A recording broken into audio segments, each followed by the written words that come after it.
চলমান কোটা সংস্কার আন্দোলনে উদ্ভূত পরিস্থিতিতে শিক্ষার্থীদের নিরাপত্তার কথা বিবেচনায় অনির্দিষ্টকালের জন্য বিশ্ববিদ্যালয় বন্ধ ঘোষণা করেছে ঢাকা বিশ্ববিদ্যালয় প্রশাসন। ঢাকা বিশ্ববিদ্যালয়ের সর্বোচ্চ নীতি নির্ধারণী ফোরাম সিন্ডিকেটের জরুরি সভায় এই সিদ্ধান্ত জানানো হয়েছে। সিদ্ধান্তে বলা হয়েছে বুধবার সন্ধ্যা ৬টার মধ্যে শিক্ষার্থীদের হল ছেড়ে দিতে হবে। তবে কোটা সংস্কার আন্দোলনকারীরা বিশ্ববিদ্যালয় সিন্ডিকেটের এই সিদ্ধান্ত প্রত্যাখ্যান করেছে।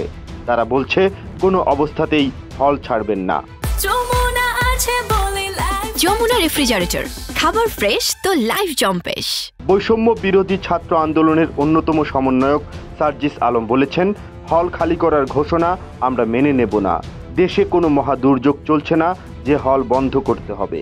বুধবার দুপুরে সাংবাদিকদের সাথে এক সাক্ষাৎকারে এসব কথা বলেন সার্জিস আলম।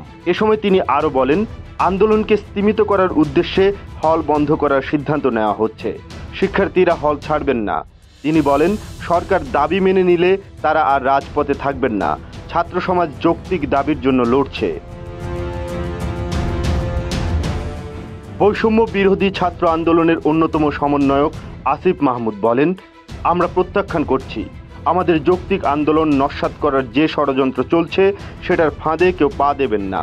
হল না ছাড়ার বিষয়ে সব শিক্ষার্থীরা ঐক্যবদ্ধ আছি। যেহেতু বিশ্ববিদ্যালয় প্রশাসন আমাদের হামলা থেকে বাঁচায়নি, আমরা তাদের কথা শুনতে বাধ্য না।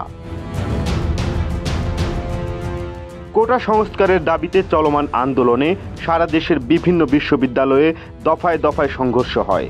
এই সংঘর্ষে ৬ জন নিহত ও অসংখ্য আহত হয়েছেন।